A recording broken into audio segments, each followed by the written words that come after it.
네, 시간이 다 되어서 시작하도록 하겠습니다. 네, 저는 오늘 행사 사회를 맡은 의학연구원 연구지원부장 배상수입니다. 본 행사는 저희 의학연구원에서 야심차게 준비한 행사이고요. 의학 분야의 빅 퀘스천을 비전공자들에게 이렇게 쉽게 전달하고 또 이런 이질적인 또 새로운 아이디어를 이제 서로 공유하면서 그런 색다른 그런 융합 연구에 대한 혁신적인 분위기를 창출하기 위해서 지난해부터 만들어져서 진행하고 있습니다. 올해 2024년도는 올해 이제 두 번째 강연 자리가 마련되었고요. 지금 현재 유튜브로도 강연이 송출될 예정이어서 오늘 현장뿐만 아니라 온라인으로도 많은 분들이 접속해서 들으실 예정입니다. 먼저 오늘 자리를 마련해 주신 의학연구원 신현우 원장님의 인사 말씀이 있겠습니다. 다들 큰 박수로 모셔보도록 하겠습니다. 네, 오늘 너무 좋은 자리고요. 왜냐하면 아시는 것처럼 우리 오늘 강연해 주실 서정선 교수님께서 이제 이 학교에서 굉장히 많은 이제 학생들에게 좋은 영감과 또 뭐 의학적 지식은 말할 나위 없고 이렇게 해주셨고, 그 이후에도 마크로젠을 창업하시면서 어떻게 보면 우리 시대 이제 의과대학 전공자, 의학 전공자, 또 넓게 보면 이제 의과학 전공자들이 할 수 있는 여러 가지 어렵지만 도전적인 일들, 그런 것들의 성공 사례를 만들어 주신 분입니다. 그래서 뭐 강연뿐만 아니라 사실은 많은 분들이 이제 한번 만나 뵙기를 원하기도 하고, 또 어떻게 보면 굉장히 여전히 이제 바쁘신 분인데도 이렇게 후학들을 위해서 이 자리를 해주셨고요. 그래서 이 시간을 좀 잘 즐겨주셨으면 하는 바람이고, 저는 뭐 다른 것보다도 이제 귀한 발걸음 해주신 서정선 교수님께 다시 한번 감사의 말씀을 드립니다. 네, 감사합니다. 네, 그럼 오늘 연자분을 소개해드리도록 하겠습니다. 사실 제가 올해 의학연구원 이제 연구기획부장으로 이렇게 함께하게 되면서 저보고 빅 퀘스천스 인 메디슨에 대한 강연을 해주실 분을 한번 탐색해봐라 했을 때 제가 제일 먼저 떠오른 분이 오늘 서정선 명예 교수님이셨거든요. 그래서 저도 평소에 굉장히 멀리서 뵈면서 존경하고 흠모해 왔던 분입니다. 오늘 강연을 해주실 분은 서울대학교 의과대학 생화학교실 명예 교수님이시며 현재 주식회사 마크로젠 창업자이자 회장이신 서정선 교수님이십니다. 오늘 강의 주제는 지놈 오디세이, 물질 정보 그리고 영성 어느 생화학자의 도전 이야기 주제로 말씀을 해주실 것입니다. 그럼 큰 박수로 모셔보도록 하겠습니다.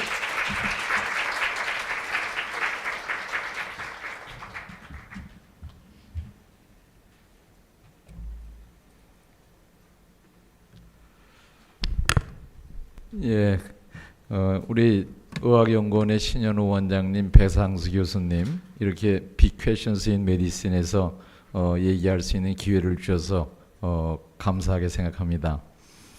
여기 오면서 보니까 제 강연 포스터 같은 게 붙어 있는데 이제 보니까 물질, 정보, 영성 이렇게 딱 그게 돼 있더라고요.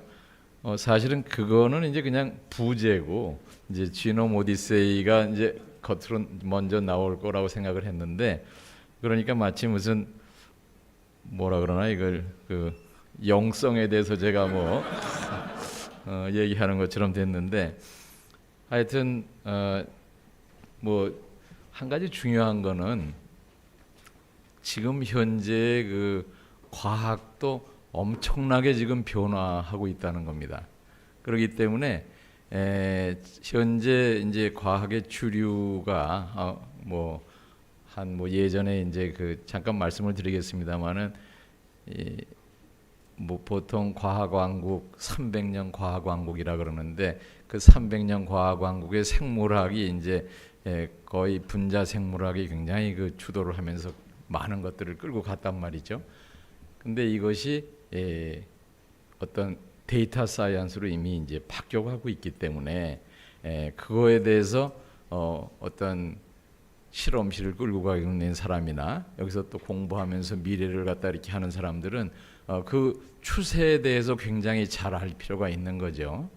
그래서 이 지놈 오디세이라고 하는 것, 또 이거 이제 나중에 좀 얘기하겠습니다만은 존스 홉킨스의 어느 연구소에서 이제 초청 강연을 받아서 그때 제목이 지놈, 그때 영어로는 이게 어디시입니다. 어디시, 그 지놈 어디시의 강연을 이제 하게 됐는데 이걸 처음에는 게 좀 다른 제목으로 이제 하면서 할까 그러다가 그래도 지놈 오디시를 좀 하는 게 좋겠다 이런 생각을 해서 이제 이렇게 하게 됐습니다. 우선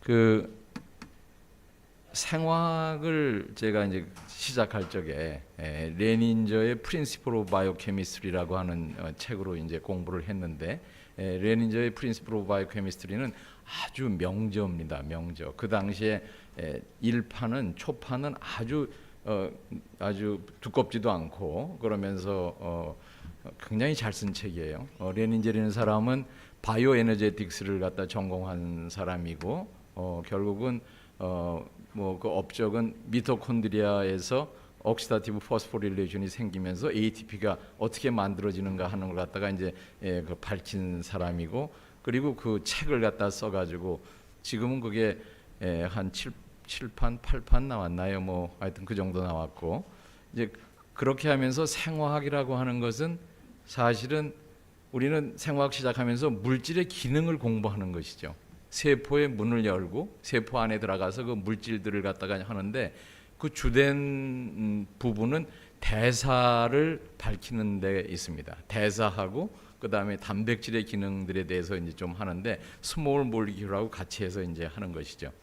근데 분자 생물학은 그 중에서도 거대 분자 매크로 몰리큘에 집중해서 거기에 구조와 기능이라고 하는 두 가지 아주 모든 새로운 어떤 구조는 기능을 갖고 있고 새로운 기능은 새로운 구조를 유발한다는 그러한 그걸 가지고서 특히 정보 고분자 매크로몰리큘인 DNA나 프로테인에 대해 집중해서 이제 한 거죠.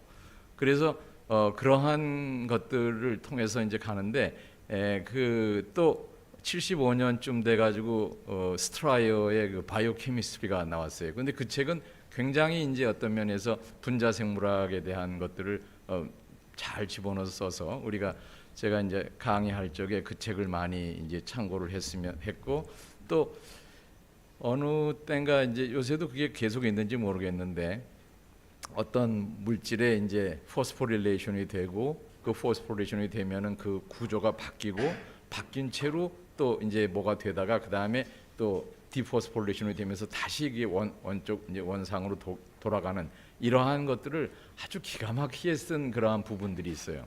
그래서 그것들을 갖다 이제 학생들하고 같이 얘기를 하고 해서 어떻게 보면 레닌저하고 스트라이어는 이 한테는 우리가 큰 빚을 지고 있다. 그 사람들이 이제 한 것들을 갖다 우리가 굉장히 많이 배우게 된 거죠. 스트라이어는 올해 4월 달에 돌아가셨어요.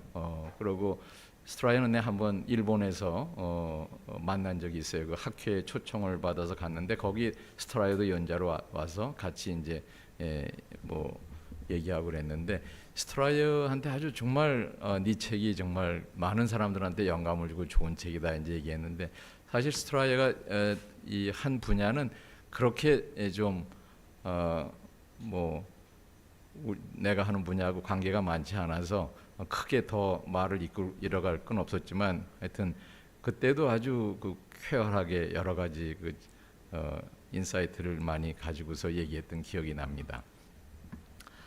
그래서 이제 결국은 시작은 물질의 기능에서부터 시작을 했는데 아까도 얘기했지만 이 결국은 이 지놈으로 들어가면서 우리가 어떤 생명의 설계도를 다 알게 되고 그 쥐놈의 30억 개 사람의 경우에 그걸 다 알게 되면서 이제는 사람을 물질에서 정보로 바꿀 수가 있게 되면서 이 물질에서 정보로 이게 넘어가게 됐다 하는 얘기입니다. 그래서 이건 굉장히 중요한 건데 이제 우리가 이런 걸 하면서 내가 얘기하고 싶은 것은 이 보통 학자가 연구를 한다는 것은 자기가 문제를 내고 자기가 푸는 겁니다.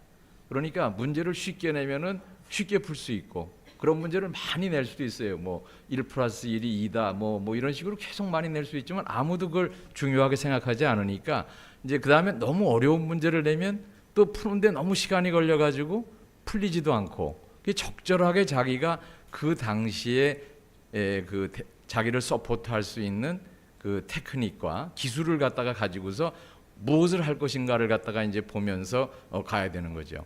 그래서 그렇게 하려면 그 나라가 지금 어떤 상황에 있는지, 연구비를 과연 제대로 줄 수가 있는지, 자기가 나중에 뭘 할 때 과연 이 부분을 서포트할 수 있는지 이런 것도 알아야 되고, 그러면서 자기가 갈 수 있는 것을 맥시마이즈 해가지고 찾아가야 되는 것이 그 사람이 평생 동안 할 수 있는 일을 얼만큼 할 수 있느냐 이런 걸 보여주는 거죠. 그래서 그런 점에서 이제 쥐놈을 하려고 한 거는 2000년쯤에 하게 되려고 한 거는 거의 무모한 도전이었다 이렇게 볼 수 있어요.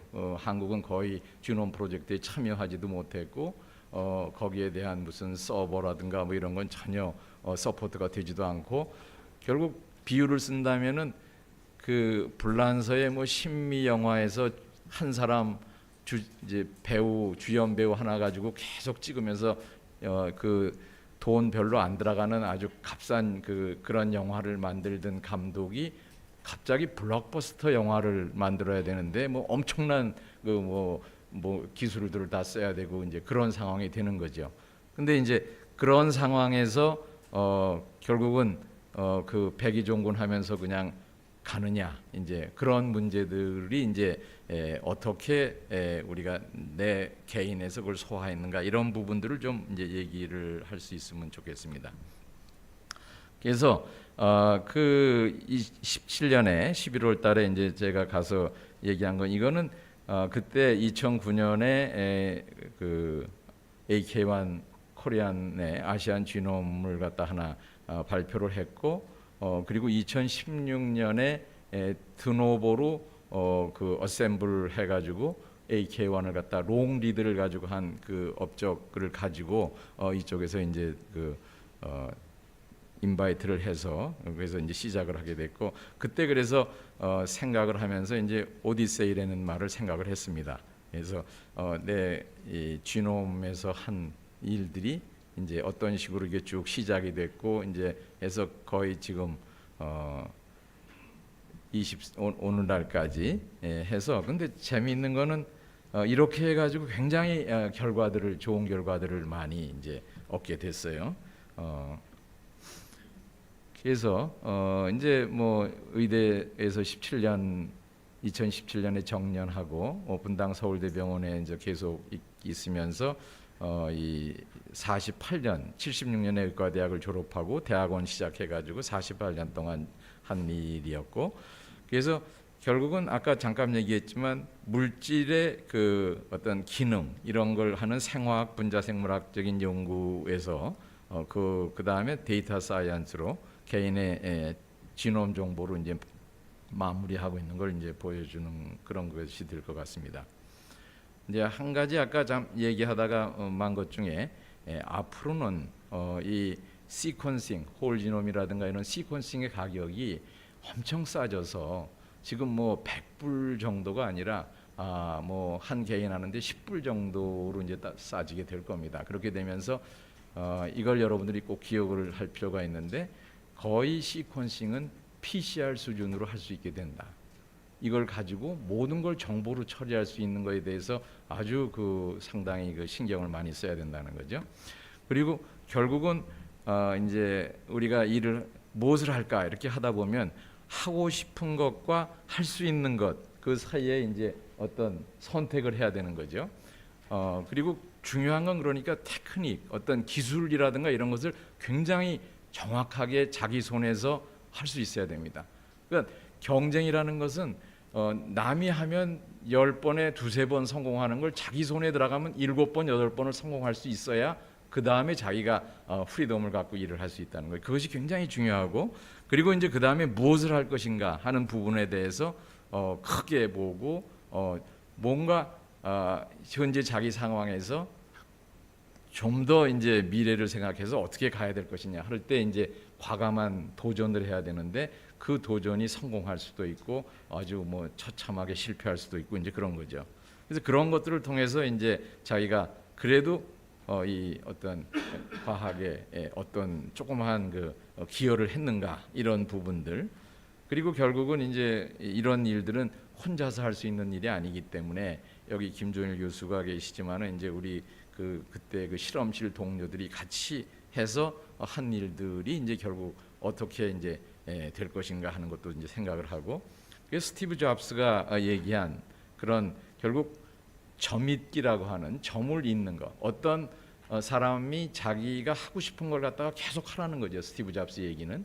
그러면 그것이 어느 때가 되면 그 점들이 서로 이어지면서 자기가 원하는 도형이 거기서 이제 나오게 된다는 게 이제 그 connecting the dot라는 겁니다. 그래서 이 내가 지금 한 뭐 48년 동안 한 일들도 결국은 그 뭔가를 갖다가 이제 이 점잇기를 해보면 뭐가 나오는 거죠. 그게 뭐 나중에 픽셀인가요? 그 스티브 잡스가 그런 쪽으로 갔을 때도 스탠포드에 처음 1학년에 있을 때 1학년 때 아마 자퇴를 했을 텐데, 그때 처음에 어떤 그 과목에서 배운 그 무슨 글자라든가 뭐 이런 거에 어떤 시각적인 효과, 이런 것들을 가지고 그게 다 연결이 돼서 그렇게 됐다, 그런 얘기를 갖다 이제 하는 걸 본 적이 있습니다.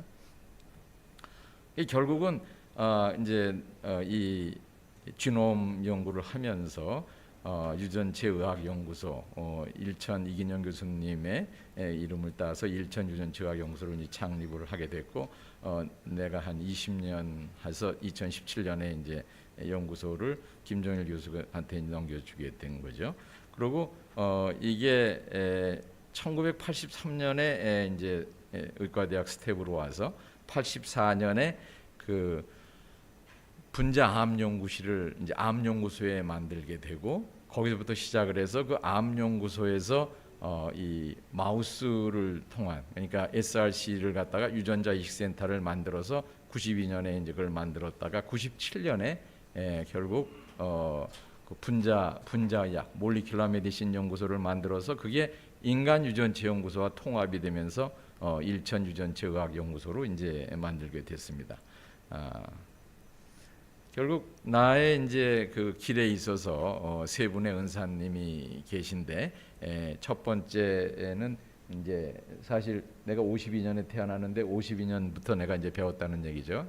저희 그 부친이시고, 그러니까 내가 기초의학을 하는 데 있어서 큰 영향을 끼치시고, 본인 스스로가 이제 기생충학을 하셔서 그래서 의과대학에 이제 학장도 하셨지만은, 여기 보면은 기생충학을 통해서 이 기생충 감염률을, 회충 같은 경우에는 거의 80%대에서 1% 정도로 이제 낮추고 기생충 박멸협회 뭐 이런 협회를 만들었는데, 어떻게 보면 저도 이런 거를 갖다 하면서 바이오 협회도 이제 만들게 되고 이제 그 스타트업도 하게 되고 이제 이렇게 됐습니다. 근데 의과대학을 졸업하고 그 다음에 결국은 뭐 제가 항상 얘기하는, 퇴임할 때부터 얘기한 것들은 예과 때 이제 그 본 그 소설 중에 광장이라는 소설의 그 서문에 보면은 세상에는 많은 풍문이 있다. 우리는 그 풍문 듣듯이 사는 것은 슬픈 일이다. 풍문을 확인하기 위해서 우리가 길을 떠난다. 그 길 위에서 운명을 만난다. 그 운명을 만나는 것을 광장이라고 한다. 이런 그 아주 그 광장이라는 이제 소설에 나오는 게 있습니다. 그래서 결국은 이긴영 교수님의 이제 생화학 그 교실에서 지도로 이제 시작을 하면서 그 DNA, 특히 이제 진화에 대한 그러한 관점에서 이긴영 교수님이 그걸 하신 거죠. 사실 이 교수님은 그 당시에 그 파스테르 인스티튜트에서 학위를 받으셨고, 그리고 이거는 사람들이 이제 그렇게 잘 아는 일은 아니지만 그 DNA 더블 헬릭스의 그 프랜시스 클릭이 이긴영 교수님의 그 박사 논문을 그 56년도에 그 리뷰에서 그걸 갖다가 인용을 해가지고 한 그러한 것이 있습니다. 그러니까 GC 레이쇼를 갖다가 해서 이 크릭하고 이제 왓슨 크릭이 이걸 갖다가 자꾸 이제 그 자기네가 한 게 맞는다는 걸 얘기를 해야 되는데 그 예 중에 하나가 미생물에서 GC 레이쇼를 가지고 동정한 것이 박사 논문이었기 때문에 그때 논문을 한 것이기 때문에 거기에 대해서 아주 굉장히 이것이 맞는다는 걸 이제 증명해 준 분이기 때문에 논문에서 이제 그런 얘기가 나왔죠. 그리고 그 다음에 이제 그 그러니까 76년에 졸업하고 80년에 박사를 받고 83년에 군대를 나와서 그 다음에 이제 스텝이 돼가지고 암 유전자에 대한 연구를 이제 시작을 했습니다. 80년에 군대에 있으면서 아주 운이 좋아서 7개월간을 그것도 이제 3개월, 4개월씩 해가지고 두 번에 걸쳐서 미국 NIH에 가서 이제 그 일을 좀 할 수 있게 됐어요. 그게 저한테는 굉장히 좋은 기회였고 그 당시에 소위 유전공학이라고 해서 몰리큘러 클로닝이 아주 엄청나게 될 적에 그때 그걸 갖다 아주 NIH에서 배울 수 있는 기회가 된 거죠. 그래서 그렇게 배우고 그 다음에 이제 그 83년에 스텝이 됐을 때 그때는 이미 이제 그 암 유전자에 대한 뭐 광풍이 불 때였어요. 그러니까 중요한 것은 분자생물학에서 그런 그 아주 엄청난 업적이라고 하는 것은 이긴영 교수님이 계셨던 파스터리 인스티튜트에 그 모노라는 사람이 자크 모노가 했던 그 이제 오페론이 아주 엄청난 것입니다. 그러니까 오페론이라고 하는 것은 그 어떤 원래 이제 여기 빅 퀘션이라는 게 오픈 퀘션인 거죠. 열린 질문입니다. 열린 질문은 답을 기다리는 질문이에요. 이제 그런 질문 중에 어떤 뭐 박테리아가 무슨 미생물이 그 주변에 글루코스가 없고 락토스만 있을 때 어떻게 갑자기 락토스를 그 분해하는 그런 그 효소들을 갖다 갑자기 그 익스프레션 발현시킬 수 있느냐, 그리고 그쪽으로 턴할 수 있느냐, 이런 오픈 퀘션이 있었는데 그것이 그 이제 모노가 이제 한 오페론 설에 의하면 리프레스라고 하는 억제 단백질이 하나는 DNA에 가서 붙어 있고 그리고 그것에 한쪽 그 DNA에 붙는 도메인이 있고 또 한쪽은 그 락토스에 뭐 락토스 그 자체는 아니지만 하여튼 그 변형된 락토스가 그 대사산물이 와서 붙는 자리가 있어서 그게 대사산물이 와서 리프레스에 붙으면 이것이 소위 알로스테릭이라고 하는 그러한 것으로 해서 다른 자리에 영향을 주어서 DNA에 붙어 있는 걸 갖다가 열게 해준다. 이게 이제 오페론의 기본인데 이것은 근본적으로 어떤 그 스몰 몰리큘의 월드와 그 다음에 우리가 이제 그 정보의 그러한 쪽에 있어서 DNA의 그런 쪽에 두 가지가 연결되는 뭐 엄청난 사건이고 알로스테릭이라고 하는 것은 생명에 있어서의 어떤 하나의 그 언어의 아주 엄청난 다양성을 보여주는 그런 것이 되는 거죠. 그래서 그때 이제 이긴영 교수님 그 2층, 3층에 모노가 있었는데 그렇게 모노는 뭐 사회주의 운동도 하고 뭐 엄청난 그 60년대 뭐 데모하고 그러면 모노가 제일 먼저 나가서 하고 뭐 이런 정도로 있었던 것 같습니다. 그러면서 그런 61년도에 오페론이 나오고 그 다음에 70년대에 74년까지 미국에서 엄청난 돈을 암 연구에 썼는데 거의 나온 게 별로 없고 그것이 결국은 바이러스에 의한 그러한 그 암의 발생 중에서 온코진이라는 것이 있다는 걸 갖다 이제 알게 됐고 그거는 그렇게 중요한 일이 아닐 수도 있는데 왜냐하면 1914년에 이제 록펠러 대학의 그 페이턴 라우스라고 하는 사람이 그 사크라고 하는 온코진이 어떤 그 바이러스의 그 온코진이죠. 바이러스에 있는 쥐인이 이게 닭의 스핀들셀 사코마를 일으킨다 하는 걸 갖다 이제 해서 66년도에 바이러스가 암을 일으킨다는 걸 가지고 노벨상을 이제 받았어요. 근데 여기서 이제 굉장히 희한한 일이 이제 알게 됐는데 79년도쯤에 돼 가지고 그 암 유전자가 프로토온코진의 형태로 모든 세포가 갖고 있다는 걸 알게 됐어요. 그래서 마이클 비숍 같은 사람은 아주 책 이제 논문에서 우리가 이제 이 파괴의 씨앗을 생명은 그 파괴의 씨앗을 자기 몸에 갖고 있다는 말이냐, 이제 이런 식으로 하면서 이제 그걸 얘기했고, 그러한 세포성 온코진, 세포성 암 유전자가 나오면서 아주 이게 대단한 것으로 되고, 그러니까 모든 바이러스가 하이제킹 하듯이 그 유전자에 그걸 갖다 뛰어가는 겁니다. 리트로바이러스가 세계에서 4개 정도밖에 유전자가 없는데 그 중에 하나는 호스트 유전자를 뛰어가는 것이고, 이제 그런 것이 아주 너무나 그때 당시에는 암이라고 하는 것이 이제 거의 끝났다. 이제 우리가 이걸 다 알게 됐다. 이렇게 이제 생각할 정도로 암 유전자가 대단했어요. 학교마다 한 800명씩 막 이렇게 사람들이 오고 엄청났는데, 그 암에서 굉장히 중요한 것은 정상세포와 암세포 사이에는 그 암세포로 되면서 한 700에서 800까지의 변화가 바뀐다는 거예요. 암세포로 되면서. 그런데 그 700에서 800까지가 그냥 서로 연관이 없이 일어나는 것이 아니라 그 맨 위에는 어떤 한 가지의 아주 근본적인 사건 때문에 그것이 쭉 내려오면서 7, 800까지가 바뀌는 것이 되기 때문에 그걸 갖다가 플레이오트로피라고 얘기를 해요. 암의 플레이오트로피 현상.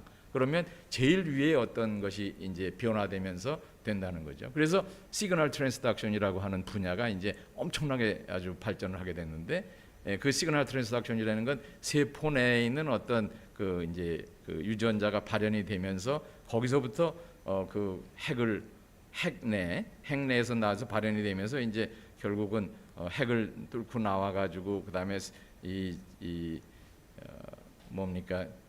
세포질을 지나가 가지고 이 멤브레인까지 도달하는 그 과정을 7가지 정도로 나눠서 거기 이제 그걸 갖다 봉화대라고 생각하면, 이제 만약에 거꾸로 이 세포막에서 어떤 자극이 와서 이제 성장하라, 분열하라 하는 이제 메시지를 주면 이것이 이제 그 봉화대를 타고 쭉 올라가서 이제 이것이 턴온이 되고 이렇게 돼야 되는 것인데, 만약에 중간에 봉화대에 그걸 불을 이제 붙이는 그러한 그 사람이 술을 먹고 와서 거기다 그냥 아무 저거 없는데도 이걸 하게 되면 그것이 이제 시그널이 들어가서 세포가 이제 막 난리가 나면서 이제 이제 증식을 하게 된다.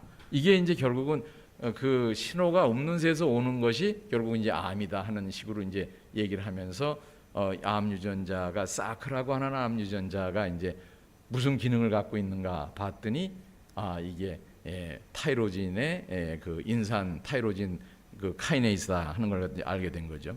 그래서 그때 이제 이 하나프사 교수는 락커펠러 대학에 그 페이톤 라우스의 그걸 갖다 이어받는 사람으로서 이제 사크를 연구하게 됐고, 그러면서 이제 1982년에는 그 비숍 바우문스하고 같이 라스커 어워드를 받게 되는 거예요. 라스커 어워드를 받으면 사실은 그 사람들이 그 노벨상을 받는 그 전 단계의 그 상인데, 나중에 노벨상 받을 때는 하나프사 박사는 못 받고 두 사람만 이제 받게 됐어요. 그 내부에 누가 더 빨리 했느냐 이런 것들을 가지고 이제 했죠.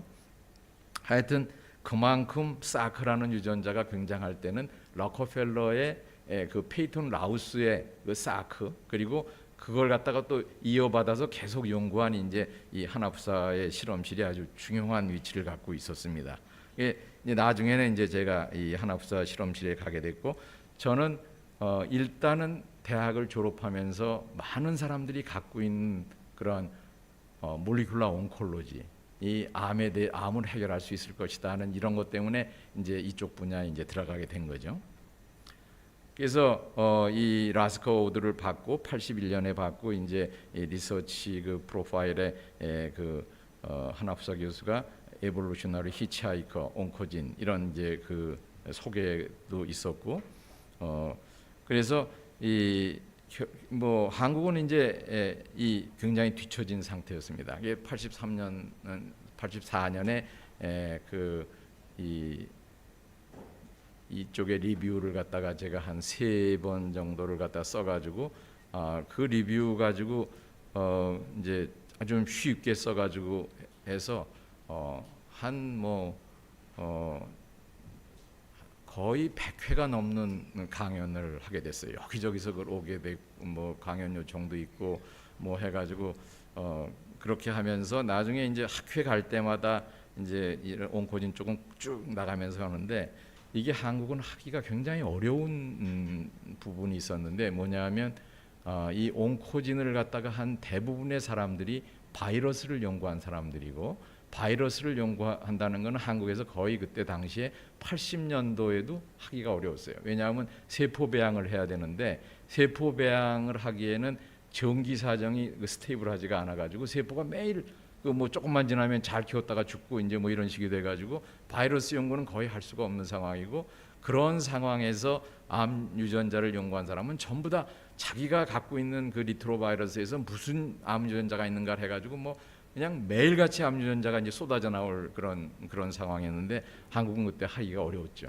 근데 이제 시간이 지나면은 생화학적 연구로 이제 넘어가게 되는 그 타이밍을 기다려서 이제 하는 건데 그렇다고 하더라도 뭐 엄청 경쟁이 심한 상태에서 이제 하기는 힘들고 그렇지만 이제 이걸 가지고 이제 계속 해나갔습니다. 왜냐하면 그걸 따라는 가야지 그래도 누가 뭘 하는지를 알 수 있기 때문에 그러다가 이제 결국 하나후사 랩에 이제 어느 학회에서 하나후사가 이제 아주 굉장히 아주 그 플래너리 렉처를 했는데 끝나고 나서 이제 그 사람들이 여러 사람들이 이제 막 그 얘기를 하고 그럴 때 저도 이제 가서 같이 얘기를 했는데 그 하나후사 박사가 굉장히 그 잘해주는 거예요.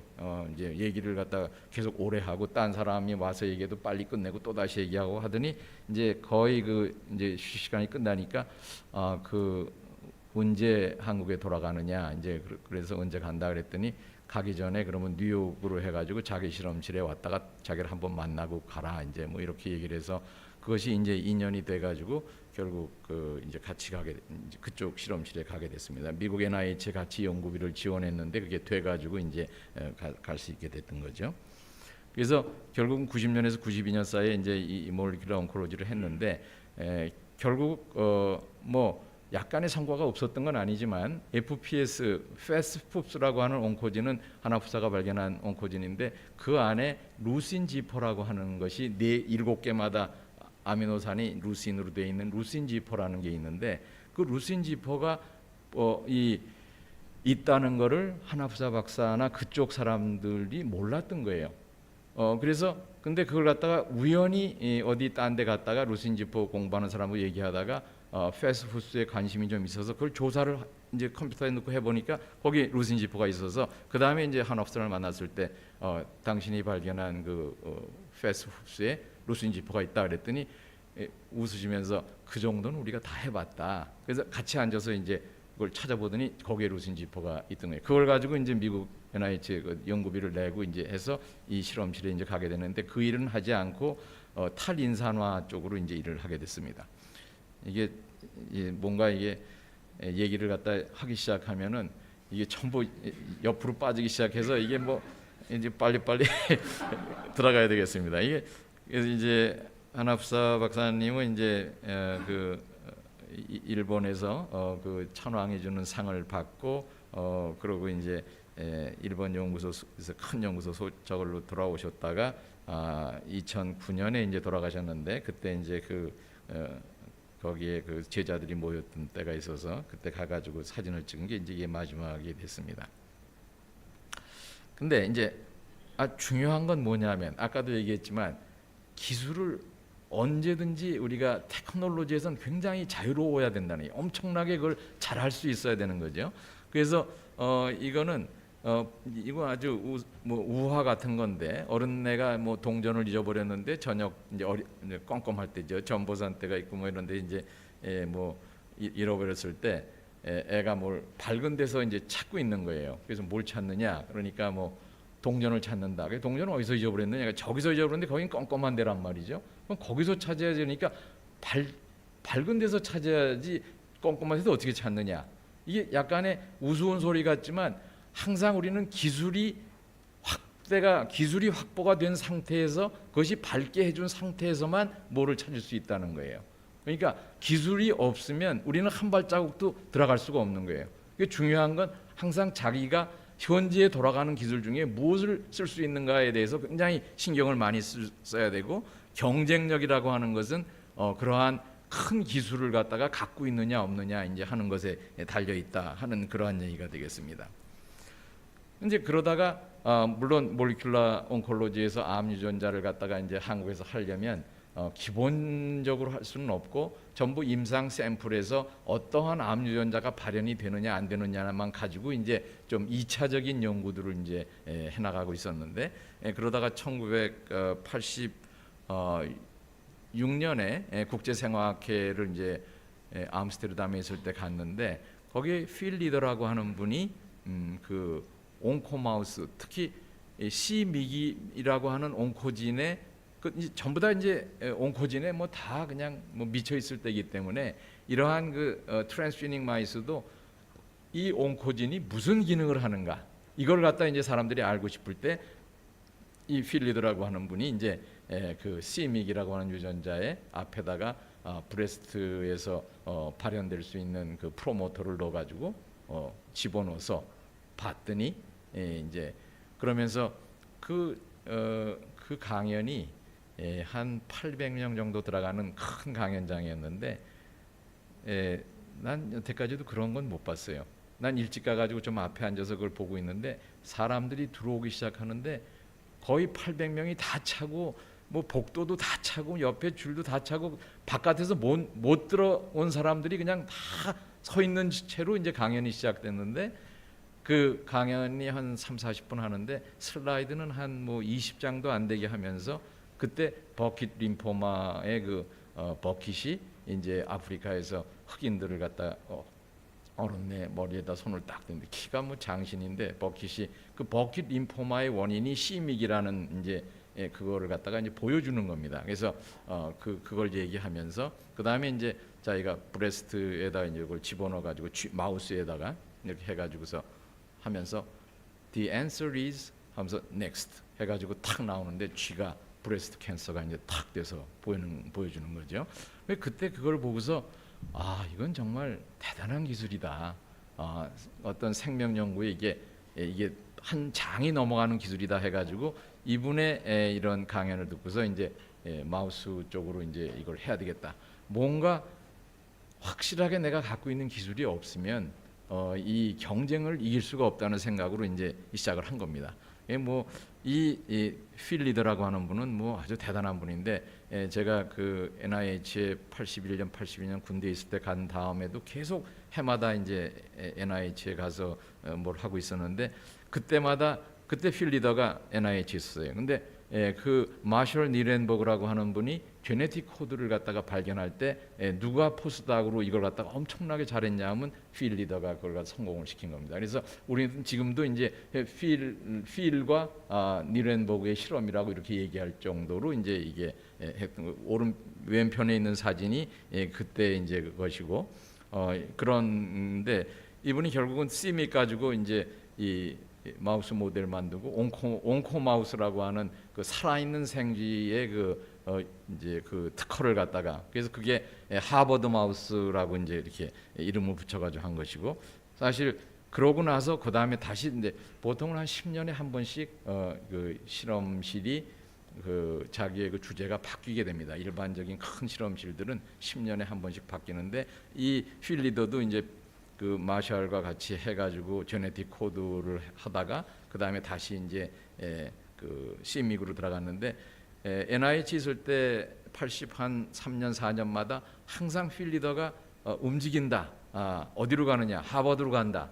근데 항상 결렬이 됐다. 이런 식이었어요. 근데 80몇 년, 5년인가 되니까 드디어 간다. 근데 조건이 그 빌딩을 지어주고, 디파트먼트 오브 그 제네틱스 하버드 메디컬 스쿨에 그걸 갖다가 새롭게 해주고, 어떤 층은 뭐 DNA 더블 헬릭스로 그 층계가 되어 있는 걸 갖다 설계를 해줬고, 총장보다 월급이 많은 유일한 교수다. 뭐 이런 이제 그게 필 리더였습니다.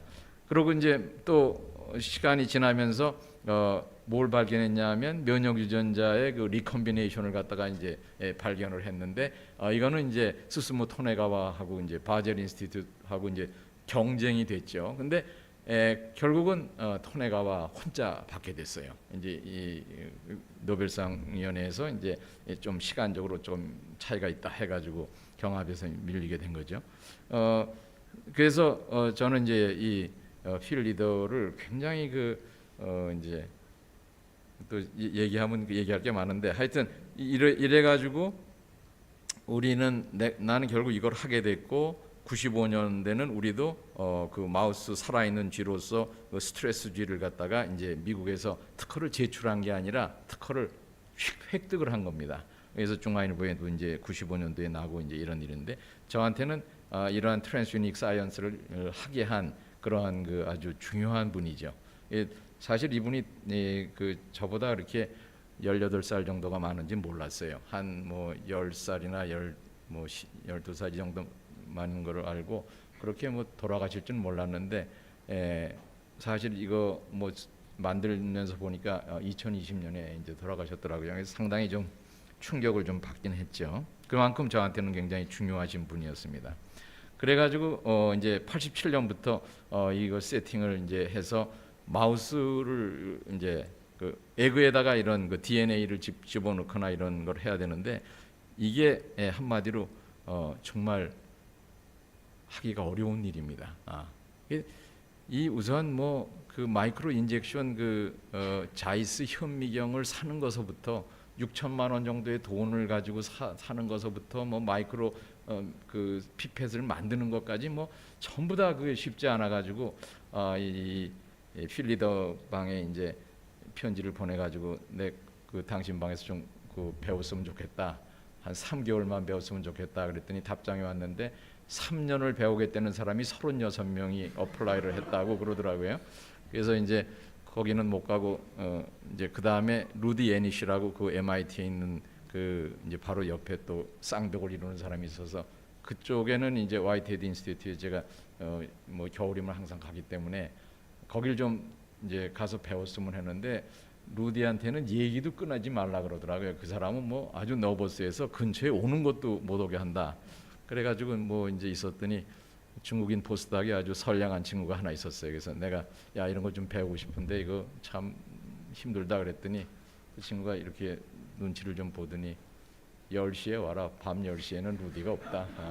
그래가지고 밤 10시에 가가지고 한 1시간 동안 하고 뭐 그러면서 그 무슨 기계를 어떻게 되는지 이걸 알아요. 그 실험실에 어떻게 배치를 해놓는지를 알아야 그 다음에 이제 이걸 시작을 할 수가 있으니까 그래가지고 하고서 이제 왔어요. 그래서 전부 다 그걸 사고 뭐 우여곡절 끝에 근데 이제 이걸 하기 시작하니까 이게 뭐 트레이닝을 하는 게 너무 힘든 거예요. 거의 3개월 동안 이것만 하는데도 잘 되지가 않고 나중에 이제 알게 된 건데 결국은 어떤 것이 중요한 거냐 하면은 이 겉에 멤브레인 세포막을 뚫고 들어가는 건 어려운 일이 아닌데 그 다음에 뉴클레우스에 그 가면은 그 뉴클레우스가 좀 이렇게 미끈미끈한 그 느낌이 있어야 그걸 팍 찔러야 되는데 이걸 그냥 현미경으로 보면 뉴클레우스 뒤에 가서 이렇게 마이크로 피펫이 있어도 마치 이게 들어간 것처럼 보여서 거기다가 DNA 용액을 갖다 이렇게 집어넣으면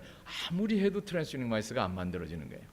뭐 굉장히 고생을 하고 있는데 한 또 몇 개월이 지나니까 어떤 사람이 오더라고요. 와가지고 뭐 잡을 구하는데 그 다른 사람한테 물어보니까 마우스 뭐 이런 거 하는 걸 좀 찾는다 그래서 왔다. 그래서 김순희 여기 전문 연구원이라는 분이 자기가 토마스 와그너라고 미국에서 그 몇 개 안 되는 큰 그룹 중에 하나에서 3년 동안 그것만 한 사람인데 남편 때문에 한국에 왔는데 이 일을 갖다 할 수 있느냐.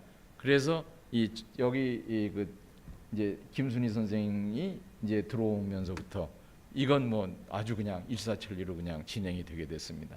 이것 때문에 결국은 마크로젠도 만들게 된 거고 모든 시작은 이제 이것 때문에 시작을 한 것인데 그리고 거기에 이제 또 하나 얘기할 사람이 김은영 씨인데 이 김순희 이 선생님이 이제 제자한 거죠. 이제 사람을 하나 이제 시켜가지고 하는데 이분은 뭐 처음에 와가지고 손이 무디다 그래가지고 뭐 엄청 야단 맞고 거의 뭐 2, 3년을 울면서 살았어요. 울면서.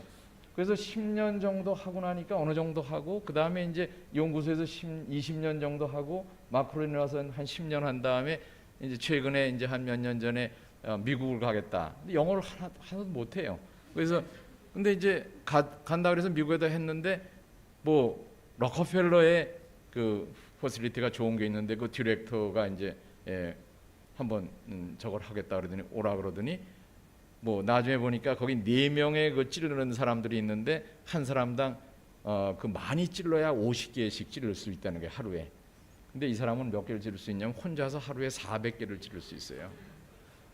그 디렉터가 완전히 놀래가지고 이제 가보면 400개를 찌르면 저 사람들이 다 그 레이오프가 되기 때문에 아무리 그래도 200개 이상은 안 찌르려고 그런다. 이제 뭐 이러면서 그러다가 한 또 몇 년 거기서 있다가 뭐 지금은 이제 또 아마 그 전설적으로 그 미국 그 이제 이제 트랜스닝 내지 낙아웃 쪽에 인젝션 쪽에서는 이 말이 막 퍼져가지고 지금은 UC 클라라에 이제 거기 가서 또 이제 아무래도 애들 교육시키려면은 캘리포니아가 좋을 것 같다 이래가지고서 가서 지금 이제 캘리포니아로 갔습니다. 하여튼 이런 걸 보면은 이제 처음에 굉장히 어려웠고 여기에 그 뭐 마우스 처음 태어난 거 그다음에 모델 온코진 모델 만든 거 뭐 이런 것도 있지만 이게 결국 우리가 생각하는 대로 이제 일을 하게 됐다 이제 그런 얘기죠.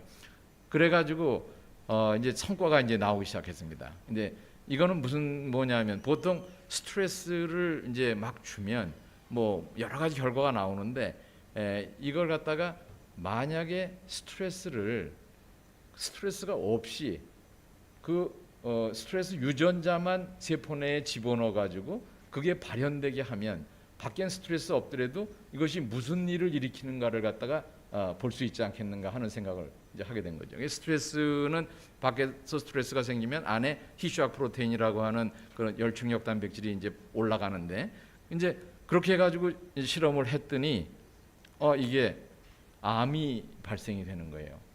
그래서 보통은 스트레스 프로테인에 대한 히슈악 프로테인은 이게 어떤 유전자냐 하면 보호 유전자는 거예요. 쉐프론이라 그래서 이 단백질은 전부 다 가서 이제 스트레스 상황에 단백질을 자기가 붙잡고 있어가지고 위기가 지나면 다시 풀어주고 하는 그런 친구의 역할을 하는 것인데 이게 암을 일으킨다는 게 설명할 수가 없는 거죠. 한 2년을 이 결과를 갖다가 이제 설명을 못 해가지고 있다가 그때 아포프토시스의 그 개념이 있었어요. 그러니까 이제 어떤 경우에 세포가 이제 자살하는 그러한 식의 일이 스트레스가 들어가면 히슈악 프로테인이 여기에 그 아포토시스를 블락시킬 수 있겠다 하는 생각을 이제 하고 나서 이걸 가지고 설명을 하니까 너무나 잘 되는 거예요. 보통 호메오스테시스는 스트레스가 있거나 뭐가 자극이 있으면 여기에 대해서 히슈악 프로테인을 쌓아 적절하게 이제 균형을 유지하는데 이걸 실패하면은 세포가 죽어버리는 거죠.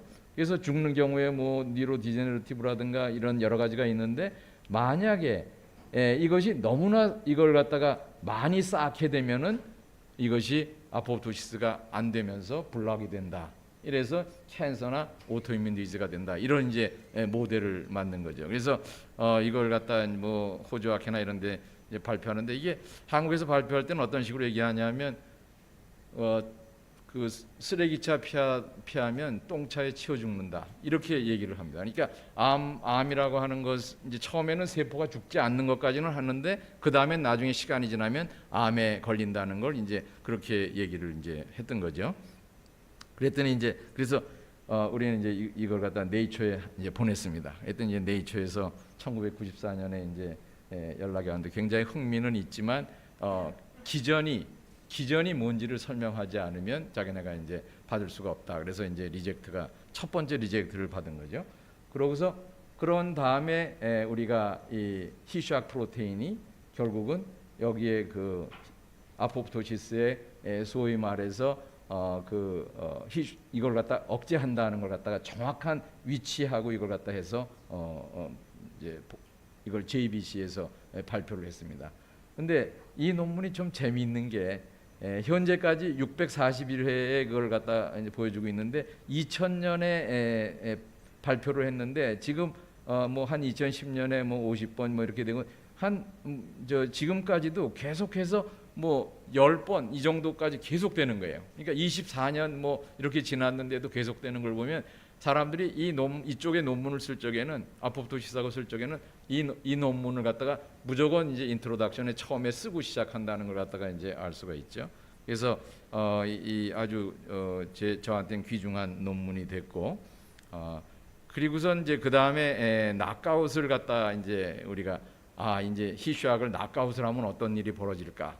그래서 굉장히 모든 걸 다 집어넣어서 이제 하는데 이게 조금 이제 어려웠던 점이 히슈학이 세 가지나 있는 거예요. 인듀서블 히슈학이 70.1, 2, 3이 있는데 70.1이 메인이에요. 한 7, 80%가 되기 때문에 이걸 갖다가 지금 정말 천신만고 끝에 이제 낙아웃을 시켰는데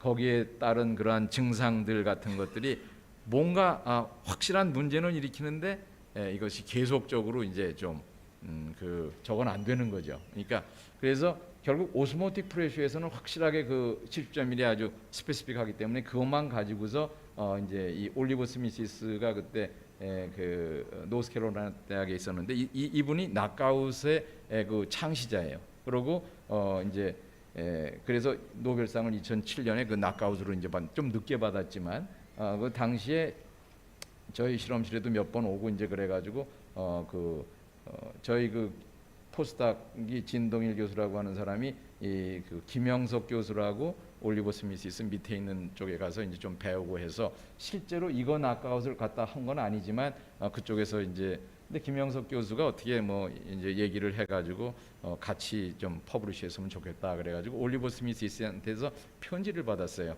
네가 요새 근래에 낙아웃도 했다 그러는데 우리 전체가 한 것으로 같이 퍼블리시하는 게 어떻겠느냐 해서 저는 좋다 이래가지고 어떻게 보면 노벨상 수상자하고 같이 그 퍼블리시한 논문이 됐죠.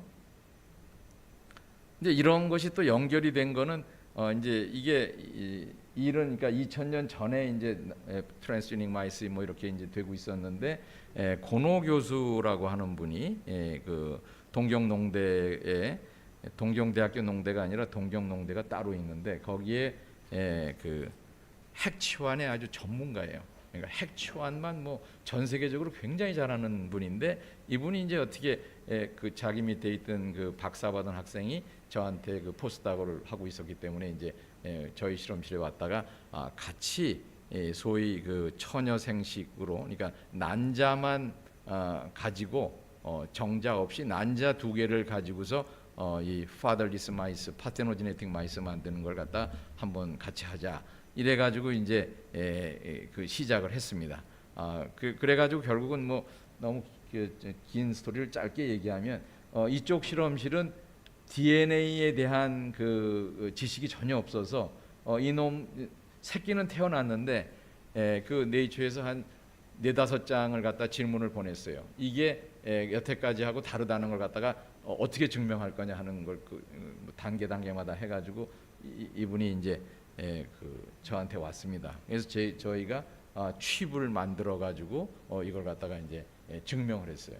이 2004년에 네이처 이 논문 나온 그 해에 앞에 그 특집 거기에 이제 쓴 걸 보면 이 논문에서 정말 대단한 거는 새끼가 태어났다는 것과 이 DNA로 이걸 갖다가 칩으로 증명했다는 것이 아주 대단하다. 그래서 두 가지가 하나는 우리가 하고 이제 했다는 게 나옵니다. 근데 저는 이제 이 고노가 굉장히 고민을 하는 것 같아요. 이걸 같이 코로 이제 퍼블리시를 할 거냐, 이게 코 라스토스를 줄 거냐 안 줄 거냐 말을 못 하고 왜냐하면 이 마지막 네이처를 통과하게 한 거는 우리가 다 그걸 써가지고 줬거든요, 데이터하고. 근데 이제 제가 봤을 때는 그렇게까지 할 건 없다. 이제 이거는 네가 그 우선 새끼를 낳는 게 더 중요하기 때문에 우린 그냥 콜래보레이터만 들어가겠다고 해서 같이 이제 퍼블리시를 했습니다. 근데 하여튼 중요한 거는 이런 겁니다. 이거는 2010년에 네이처에 나온 그 암 연구에 있어서 그 예전 방식, 소위 하이포테시스 쪽의 그 가설 연구로 하는 그것과 그 다음에 이걸 데이터 사이언스로 이제 그냥 처리해야 된다는 그런 그 두 가지의 그 논쟁이 네이처 2010년에 나온 겁니다. 근데 사실은 이쪽에 이제 로버트 와인버그는 80년대에 그 온코진을 하는 때부터 아주 거기에 이제 멤버였고, 그리고 이제 터드 걸럽이라고 하는 사람은 이제 신예로서 이제 하는 것인데, 사실은 2010년만 하더라도 이 기술이 그렇게 그 빅데이터 처리하는 기술이 아주 많이 되지 않았기 때문에 좀 버벅거리고 있을 때인데, 2014년 정도 되면서 이것이 완전히 이제 엄청난 데이터를 처리할 수 있게 됐죠. 근데 하여튼 이 로버트 와인버그는 이제 그 옛날 사람답게 그 지놈 스터디에 그 쓴 돈하고 이것만 엄청 들어가지 아는 건 별거 없다. 이런 식으로 이제 반대를 했고, 걸럽이라고 하는 사람은 몰리큘러 바이올로지 지난 그 트레디셔널한 그러한 몰리큘러 바이올로지 가지고 결코 알아낼 수 없는 것들을 갖다가 우리는 알 수 있다. 이제 이렇게 얘기를 했죠. 근데 여기서 이제 이때부터 시작돼 가지고 지금은 완전히 시대가 바뀌었다는 겁니다. 이 분자 생물학이라는 것도 우리가 어느 정도 이제 해나가는 건 그 테크닉은 가지고 있는 게 필요하지만, 그러나 중요한 것은 이제는 이 데이터 사이언스로 간다는 것 같다 이제 알 필요가 있다는 거죠.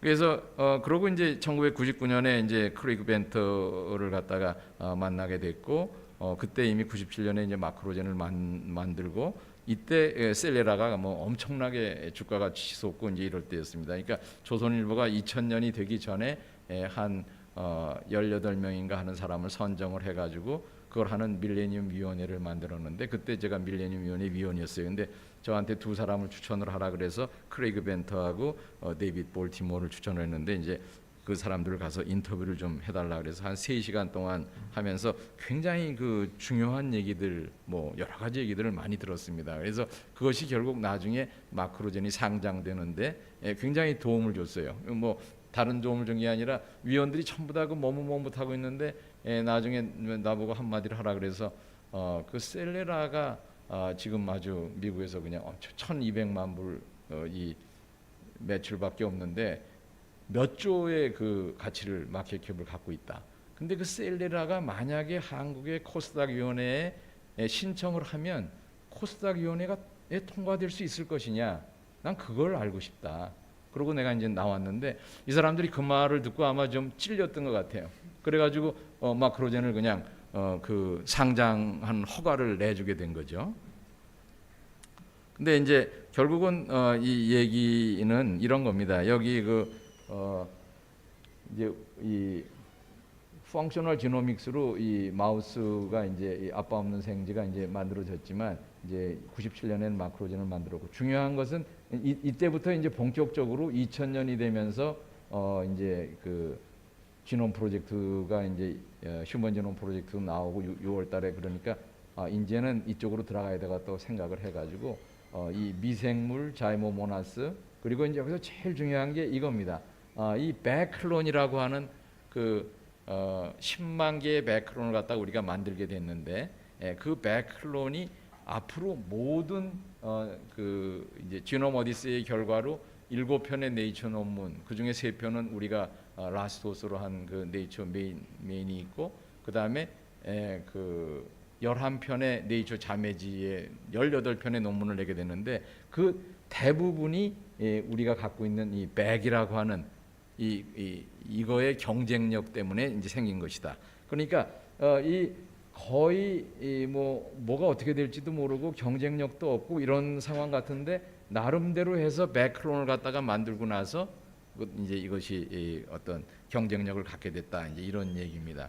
그리고 이것이 하나 있고, 또 한 가지는 뭔가 그 포퓰레이션 지노믹스를 해야 된다 이제 생각을 해가지고 이 그 큰 프로젝트를 해서 몽골리안 지놈 프로젝트를 갖다 이제 하면서 6년 동안 이 사람들 그 직접 우리 가서 페디그리 조사하고 뭐 이렇게 해서 이걸 한 것이 이제 이 또 두 번째 아주 굉장히 큰 거고, 이러면서 이제 여기 2009년에 한번 발표하고 2016년에 발표를 하고 그 홀지놈을 발표를 하고, 그 다음에 2019년에 또 그 세 번의 이제 그 발표를 하게 됩니다. 이게 2016년에 드노보고 그다음에 이게 표지에 놨던 겁니다. 이제 이거는 사실 2000년쯤 돼가지고 지놈 쪽에 연구를 시작할 때 거의 이게 그 수학하는 사람들이 막 들어오고 하는데 이걸 경쟁력이 거의 있을 수가 없어요. 뭐 정말 따라가기도 바쁜 정도였고 그런데 이게 그때 그냥 막 허겁지겁하면서 따라간다고 하는 것이 거의 불가능한데 어떤 이제 그 말이 있었어요. 눈이 올 때는 마당을 쓸지 마라. 그러니까 눈이 다 끊치고 나면 나가서 한 번에 쓸면 되지 눈이 자꾸 오는 중간중간에 나가서 자꾸 쓸어봐야 아무 소용이 없다. 이게 누가 한 말이냐면 정주영 씨가 한 말이에요. 근데 이게 어느 정도 말이 되는 것 같다. 그래가지고 결국 그냥 안 되는 건 안 되는 거고 딱 포기하고 있다가 될 때 이제 들어가게 됐는데 여기서 굉장히 큰 그 아주 중요한 게 이제 차이가 난 게 뭐냐하면 휴먼 지놈 프로젝트는 한 명을 갖다가 그 아주 프로토타입으로 하는 것을 목표로 했지 개인 지놈으로 하는 걸 갖다 목표로 하지 않았습니다. 개인 지놈은 하지 못한다. 이렇게 이제 했는데 시대가 바뀌어가지고 2004년서부터 퍼스널 지놈을 하기 시작할 수 있게 됐고 이것이 지금 100불 시대로 이제 떨어지게 된 거죠. 그러니까 그 퍼스널 지놈에 있어서는 새로운 경지가 열리게 됐고 우리는 퍼스널 지놈 쪽으로 먼저 들어가서 2009년에 논문도 내게 됐고 16년에 논문을 내게 된 이런 식으로 된 겁니다. 그러니까 어떻게 보면은 여기서 모든 걸 이제 할 수 없는 상황에서 이게 다 백의종군이라도 해야 되겠다 이렇게 생각을 했는데 이렇게 한 경우에 이제 마크로젠이라는 게 이제 저한테 주어지고 그 마크로젠이 코스닥 상장을 해가지고 한 500억 정도의 자금이 들어오면서 서버라든가 뭐 이런 걸 갖다 다 장만할 수 있게 된 거죠. 그러니까 참 이거는 저도 99년도쯤에 이런 일이 벌어지리라고 생각을 못했고 단지 그냥 따라가는 게 맞겠다 이렇게 생각했는데 결국은 그런 일이 벌어졌다. 이거는 이제 월간 에세이의 그 21년에 이제 그 수필을 하나 쓰라 그래서 이제 했던 거를 갖다 같이 저걸 했습니다. 여기서 중요한 거는 이겁니다. 이 개인별 전자 퍼스널 휴먼 지놈 이제 시퀀싱이 2004년부터 시작되면서 결국은 일본은 그렇게 그 휴먼 지놈 프로젝트에 90년에서 2000년까지 참여를 하고 21번은 다 일본이 다 분석하고 다 했는데 그 일본은 퍼스널 지놈엔 거의 들어오지 못했고 우리는 거기엔 참여하지 못했고 국가별 연구비도 없었고 그랬는데 퍼스널 지놈 쪽으로만 들어가 가지고 이쪽에 대해서는 지금 GMI, SNU 우리 서울대학하고 이런 쪽에 그것이 훨씬 더 그 이제 크레딧을 받게 됐다는 거죠.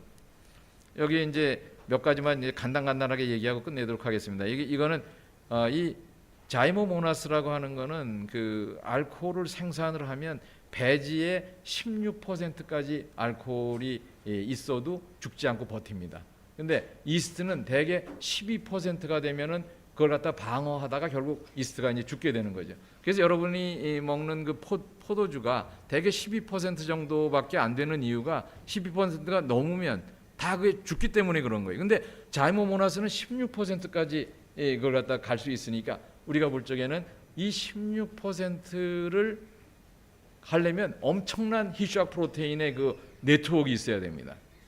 그러니까 희수학 프로테인 네트워크를 갖고 있다는 얘기는 스트레스 프로테인을 다양하게 하면서 이걸 방어를 해야 되니까 이제 그 생각하기를 자이모모나스라고 하는 것이 ZM1과 ZM4가 있어요. 그러니까 그 서브 타입에 의해서 어떤 거는 알코올을 생산하기도 하고 어떤 거는 알코올 생산을 못 하니까 두 개의 지놈 차이를 가지고서 거기에 새로운 그러한 스트레스 프로테인을 찾아낼 수 있겠다. 그럼 그걸 새로운 게 나타나면 그거의 휴먼 카운터파트를 찾아가지고 그거의 질병 여부를 갖다가 이제 우리가 어떤 질병이 오는가를 한다 그러면 엄청난 이제 그 일을 할 수 있겠다 이런 생각을 했던 거죠.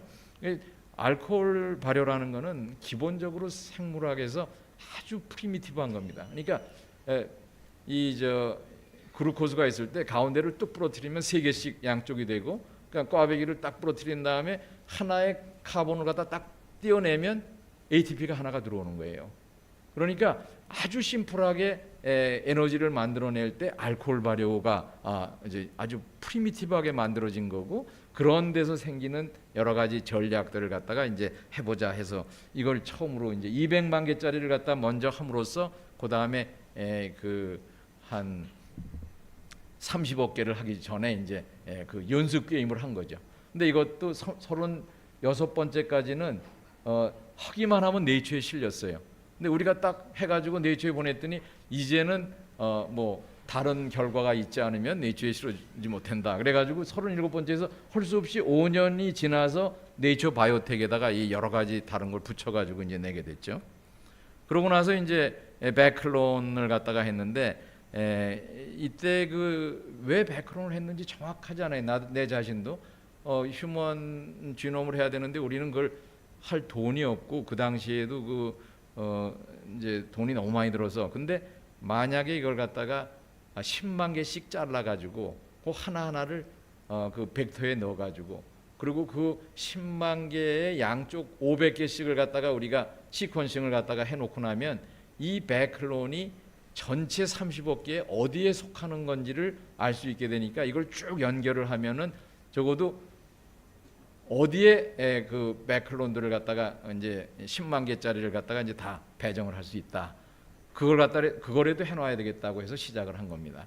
근데 이거를 하고 나서 이제 전 세계에 현재에도 이 백클론 중에 우리 AK1 백클론이 거의 탑에 속합니다. 왜냐하면 아직도 양쪽 끝을 다 이렇게 시퀀싱한 그러한 그 백클론을 갖고 있지 못하고, 모든 어떤 이제 바이오 인포마틱스로 우리가 이제 이걸 연결을 시켜놓고 나면 이게 맞는지 틀리는지를 알 수가 없어요, 다른 사람들은. 근데 백클론을 갖고 있는 사람들은 거기에 있는 백클론을 빼가지고 그것만 다 분석을 해보면 정확하게 이걸 갖다가 알 수 있기 때문에 우리가 2009년서부터 2016년을 다 했을 때 더 most contiguous라고 얘기하거나 이런 것이 다 여기에 이제 속하게 된 거죠. 이제 그랬고, 그리고 아까 얘기한 대로 우리가 이제 여기에 그 디코드라고 하는 데서 이 캐리 스테판슨이 이제 디코드 아이슬란드의 모든 사람들을 갖다 이제 다 등록을 시키고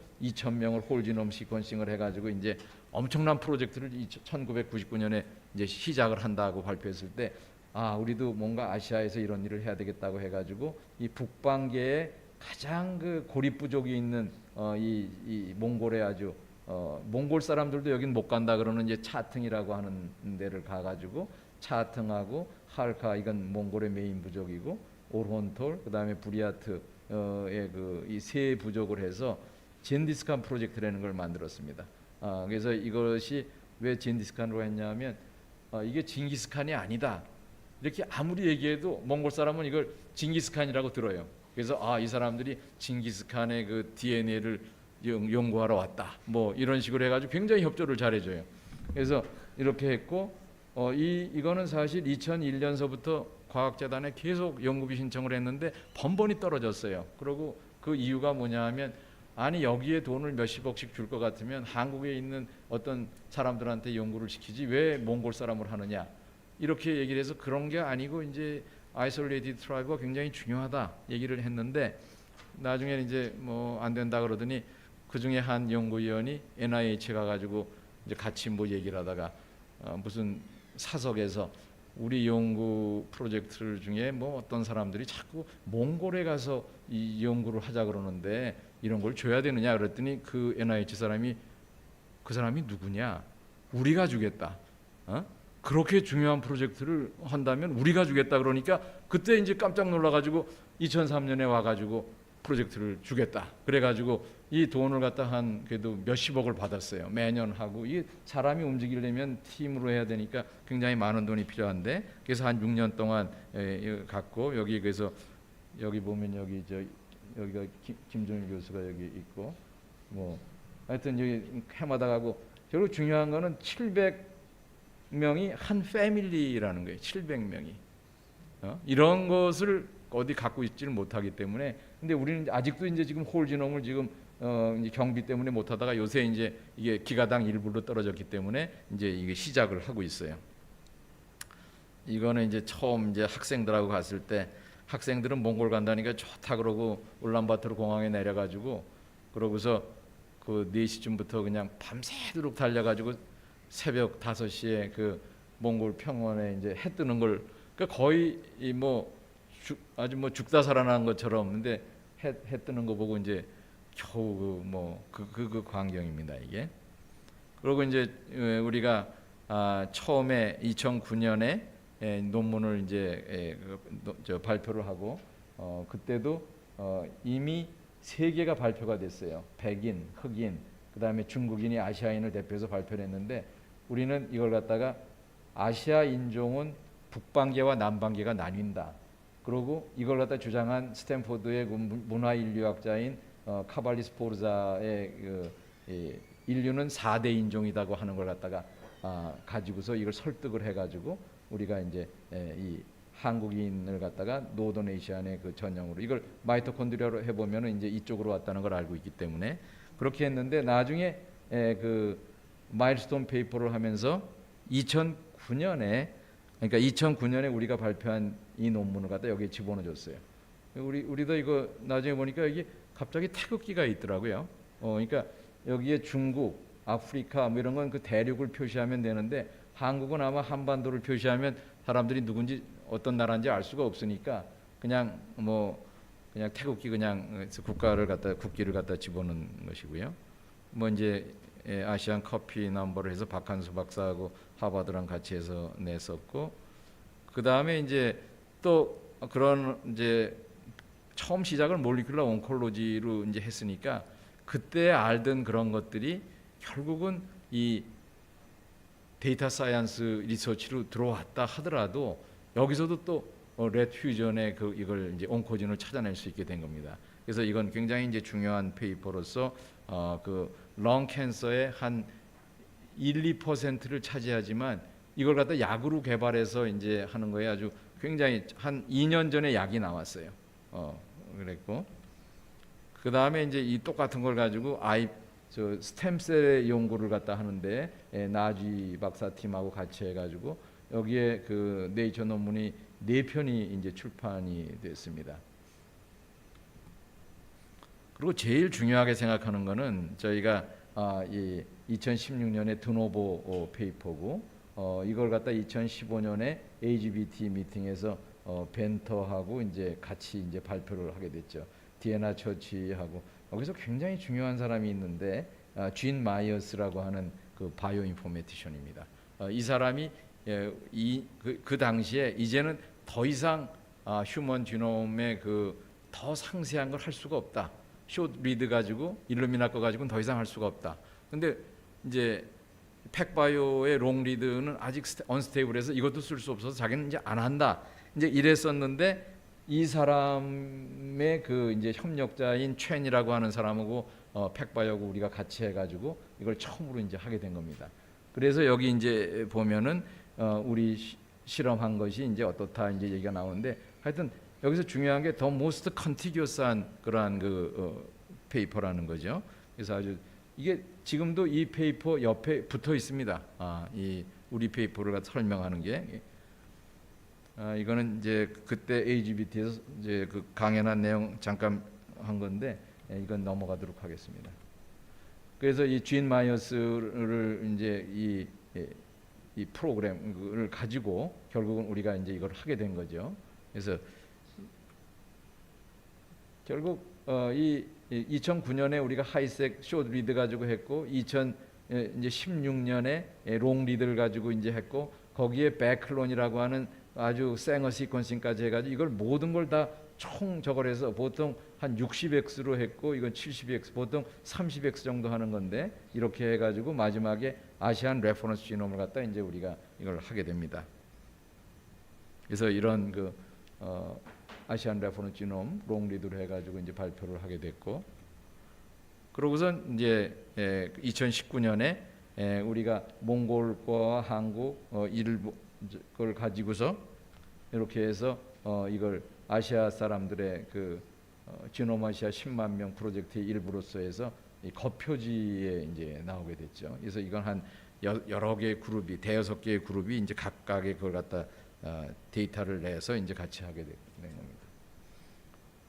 이거 이제 보면 좀 재미있는 것도 많은데 여기 시간이 없어서 그냥 넘어가도록 하는데 하여튼 여기에 이 색깔을 보면 결국은 몽골 쪽에 북방계에 있는 사람들이 이렇게 쭉 해가지고 이쪽으로 넘어간 걸 알 수 있고 이쪽에 있는 사람 중에 일부가 이제 이쪽으로 내려와 가지고 여기에 요 색깔들 일부 색깔들 한국은 근데 여기 몽골하고 거의 비슷한 색깔을 갖고 있어요. A, B, C, D 타입하고 그다음에 여기 유럽은 이런 식이었고 여기 앤더만 제도인데 이 알렉산더 때 이렇게 내려오면서 이게 섞여가는 두 가지가 섞여가는 걸 갖다 볼 수 있고 그래서 이 머터널 쪽에 그 마이토콘드리얼 지놈을 보면 이게 굉장히 이제 어떻게 인류가 움직였는지를 잘 알 수가 있습니다. 이건 이제 우리 걸 가지고서 그 레퍼런스 데이터베이스를 만들어서 사람들한테 그 아시안 데이터를 할 때는 임퓨테이션을 이런 식으로 해라 하는 걸 보여주고 있습니다. 하여튼 결국은 이 지놈 오디세이에 있어서 궁극적으로는 마지막에 뭔가를 갖다 이제 찾아야 되는데 그런 점에서는 이제 우리는 진화 쪽으로 해가지고 이 소위 베이비 페이스가 아시아인들은 왜 베이비 페이스가 됐는가 이제 이런 것들을 갖다 이제 좀 찾도록 그렇게 이제 생각을 하고 있고 이거는 이제 그냥 사진 몇 장인데 가끔가다 이제 사람들한테 농담으로 스웨덴 국왕을 좀 만나야 되는데 이렇게 얘기를 했더니 정말 만나게 되더라고요. 그래서 그 2019년에 문재인 대통령이 이제 스웨덴을 방문했을 때 50명이 이제 이쪽 스웨덴 그 인사들하고 같이 해서 저녁을 먹는데 여기에 이제 초대가 돼가지고 거기서 이 왕궁에서 식사를 한 적이 있습니다. 이거는 그 우리 프랜시스 콜린스가 우리 연구소를 이제 방문해 가지고 이 양반이 이제 뭐라 그랬는데 이게 사람들이 웃냐하면 한국 사람들은 왜 이렇게 MOU를 좋아하느냐 어디를 갈 때마다 MOU를 하자고 그러는데 사진 찍기 전에 김치 하니까 김치 하지 말고 MOU 하자고 그래가지고 다 MOU 해가지고 사진 찍은 겁니다. 그래서 마지막으로 자관 이 스티브 잡스가 이런 I will be dead soon 이라는 걸 갖다 모든 사람이 그렇죠. 이때는 이 사람도 이제 암에 걸렸을 때이긴 하지만은 그래서 큰 그러한 빅 초이스를 할 수 있다는 거고 이렇게 아까 얘기한 대로 자기가 하고 싶은 것들을 하면 그것들이 결국은 이 나중에 자기가 원래 하려고 했던 거에 그 형체가 나온다. 이제 이런 얘기를 스탠포드의 그 졸업식에서 이제 했습니다. 2005년에 어떻게 하다 보니까 2017년에 정년을 했는데 그때 이후에 계속해서 좌우간 이게 한 8,500번의 사이테이션이 됐고 지금 전체가 한 16,000번인데 지금도 굉장히 이게 왜 그런 일이 있냐면 졸업 이제 퇴임하면서 학생들이 8명이 졸업을 못했어요. 그래가지고 이제 사실은 난 더 이상 저걸 안 할 테니까 다른 교수들한테 가라 그러는데 이 학생들이 이제 계속해서 그냥 있겠다 그래가지고 이 사람들을 데리고 이제 이 8명의 학생들입니다. 지금은 다 졸업을 했습니다. 근데 이 사람들이 굉장히 아주 열정적으로 잘했고 이 얘기한 대로 그 데이터 사이언스가 얼마나 파워풀하냐면 이 사람들이 전부 다 예일이라든가 그 미국의 각 대학에서 그 갑자기 이제 대학들이 생각이 잘 안 나는데 브로드 인스티튜트의 한 친구는 브로드 인스티튜트의 그 아주 최고의 실험실에 그 넣자마자 됐고 또 한 친구도 위스콘신 이제 워싱턴 유니버시티에 그 들어갔고 또 마운트 사이나이의 그 부부가 같이 들어가는 게 너무나 그 쉽지 않아서 그 고민을 했는데 보냈더니 결국은 부부가 다 같이 들어갔는데 이 모든 게 그 우리가 했던 그러한 그 한 거에 대해서 사람들의 니드가 있기 때문에 이제 시작된 것이다 이렇게 볼 수 있고 이제 영성에 대해서 그래도 한마디를 해야 되니까 우리가 한마디를 하면 물질에서 정보로 일단 바뀌게 되면 몸이라고 하는 그 물질을 갖다가 우리가 그 의복을 접고 정보로서 이제 물질이 없이도 표현할 수 있게 되면은 그것이 결국은 이 우리가 알게 되는 것은 이 뭔가 사람들이 다 모든 생명이 연결되어 있다는 걸 알게 되고, 그렇게 금강경이나 이런 데서 얘기하는 게 응무소주 이생기심이라는 건데, 자기 아상을 없애면서 뭐 마음을 갖다가 이제 일으킨다 이런 것인데, 결국은 아주 쉽게 우리가 이 과학적인 걸 통해서 이런 이 과학의 도움으로 이 물질이 아니라 우리 몸이 정보라는 걸 알게 되면서 그러한 어떤 쉽게 영성을 깨달을 수 있지 않을까 하는 그런 생각을 하고 있습니다. 이 시간이 좀 많이 지나서 근데 이것으로 마치도록 하겠습니다. 예, 감사합니다. 네, 귀한 강연 해주신 서정순 교수님께 다시 한번 큰 박수 부탁드립니다. 네, 처음 제목 그대로 서정순 교수님의 긴 연구 여정을 이렇게 엿볼 수 있었던 것 같습니다. 좀 시간이 지나긴 했지만 그래도 질문 몇 개 받아보도록 하겠습니다. 제가 아주 간단한 질문 하나 먼저 드리는데요. 네이처를 여러 편을 쓰셨는데 예. 왜 사이언스는 안 쓰셨는지 궁금하거든요. 혹시 이 선호도가 있으신지. 네. 네이처가 낫더라고요. 그게 이제 사이언스는 미국계 사람들이 생각하는 또 이제 그거 아니에요. 근데 전반적으로 봤을 때 거의 비등비등하다고 하지만 사실 네이처의 오리지널리티가 훨씬 더 많이 반영이 되기 때문에 이제 우리는 그냥 뭐 특별한 생각 없이 한번 또 이렇게 좀 친해지면 그쪽이 훨씬 더 반응이 좋아요. 그것도 모르면 계속 터야 되잖아요. 그러니까 여러 군데를 미국의 교수였으면 내가 사이언스를 좀 했을 거예요. 근데 굳이 그럴 필요는 없었다 그런 생각이 듭니다. 네, 혹시 질문 있으십니까? 네. 네. 특정한 이유가 있으신지요? 10만 년이라고 특정한 이유가 있으신지요? 인류 네. 진화가 10만 년이거든요. 네, 그러니까 그렇습니다. 10만 년 전에 이디오피아 쪽에 있는 사람들이 사바나 기후에서 인류가 이제 호모사피엔스가 처음 나와가지고 협동을 통해 가지고 큰 동물들을 때려잡으면서 번성을 했다가 거기서부터 이제 메소포타미아로 올라오면서 아웃 오브 아프리카로 된 거잖아요. 그러니까 보면은 이 피조물이 자기의 몸의 설계도를 갖는다는 거는 생각할 수가 없는 거죠. 사실 뭐 에덴 동산에 추방될 때 그래도 매뉴얼은 좀 줘야 고칠 수 있는 거 아니냐 이러면 아마 된통 얻어맞고 더 쫓겨났겠지만, 그런 시간이 40억 년이 지난 후에 인간은 자기의 설계도를 갖게 됐잖아요.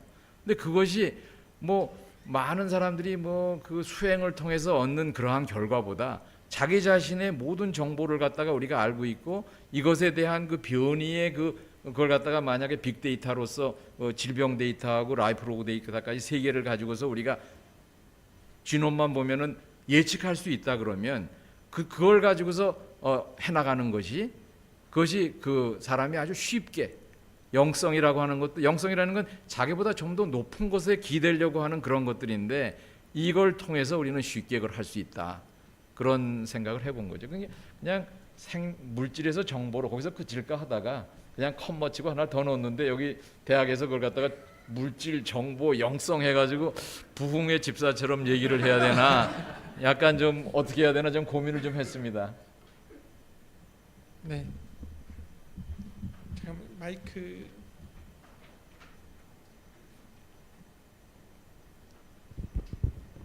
네, 귀한 강연 감사드립니다. 저는 서울대학교 화학생물공학부에 다니고 있는 학부생 윤세훈입니다.